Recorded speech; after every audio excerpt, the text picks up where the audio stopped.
সংসদ সদস্য আনোয়ারুল আজিম আনার হত্যাকাণ্ডের গুরুত্বপূর্ণ তথ্য নিয়ে দেশে ফিরছেন ঢাকা মেট্রোপলিটন পুলিশের গোয়েন্দা প্রধান মোহাম্মদ হারুনুর রশিদ।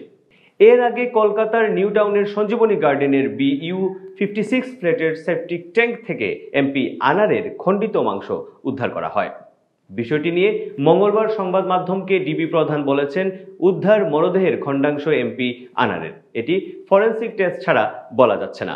ডিবি প্রধান বলেন, ডিবির দেয়া তথ্যের ভিত্তিতে সেপটিক ট্যাঙ্ক ভাঙা হয়। কলকাতার সিআইডিকে আমাদের পক্ষ থেকে অনুরোধ জানানো হয়েছিল সেপটিক ট্যাঙ্ক ভেঙে তল্লাশি চালানোর জন্য, তবে ফরেনসিক টেস্ট ছাড়া এমপির মরদেহ এটা বলা যাচ্ছে না। পশ্চিমবঙ্গের সিআইডি মাংসের খণ্ডিত অংশ উদ্ধারের বিষয়টি নিশ্চিত করে জানায়, ফরেনসিক পরীক্ষার পর এগুলো আনারের মরদেহের অংশ কিনা সে বিষয়ে পুরোপুরি নিশ্চিত হওয়া যাবে। সিআইডি আরও জানায়, মাংসের অংশগুলো কসাই জিহাদ ওয়াশরুমের কমোডে ফেলে দিয়েছিল বলে আগেই স্বীকার করেছিল সে। প্রত্যক্ষদর্শী ও আবাসনের সোয়ারেজ সিস্টেমের কর্মী সিদ্ধেশ্বর মণ্ডল সংবাদ মাধ্যমে জানান, এখন পর্যন্ত ওই সেপটিক ট্যাঙ্ক থেকে প্রায় 4 কেজি মাংস উদ্ধার করেছে পশ্চিমবঙ্গের সিআইডি। মাংসের টুকরোগুলো অনেকটাই পাকোড়ার মতো দেখতে।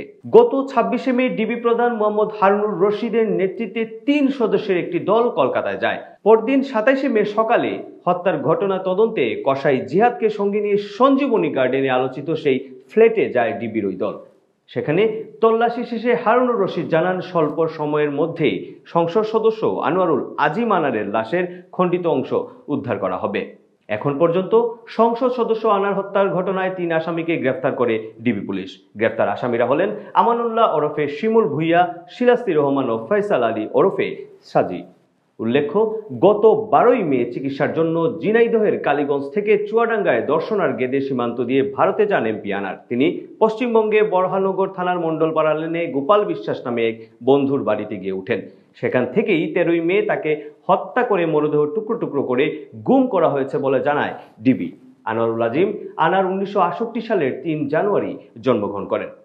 তার পৈতৃক বাড়ি ঝিনাইদহের কালীগঞ্জ উপজেলার মধুগঞ্জ বাজার এলাকায়। পেশায় ব্যবসায়ী আনোয়ারুল আজিম আনার আওয়ামী লীগের কালীগঞ্জ উপজেলার শাখার সাধারণ সম্পাদক ছিলেন। ঝিনাইদহ 4 আসন থেকে 2014, 2018 এবং 2024 সালে পরপর 3 বার আওয়ামী লীগ থেকে সংসদ সদস্য হিসেবে নির্বাচিত হন তিনি। দর্শক, পুরোটা সময় জুড়ে যারা আমাদের সাথে যুক্ত ছিলেন, আপনাদের সকলকে অনেক অনেক ধন্যবাদ জানাচ্ছি। ফিরব নতুন কোনো সংবাদের সাথে আবারও আপনাদের সবার প্রিয় ইউকে বাংলার পর্দায়। তার আগ পর্যন্ত সবাই ভালো থাকুন, সুস্থ থাকুন, ইউকে বাংলার সাথে থাকুন। ধন্যবাদ।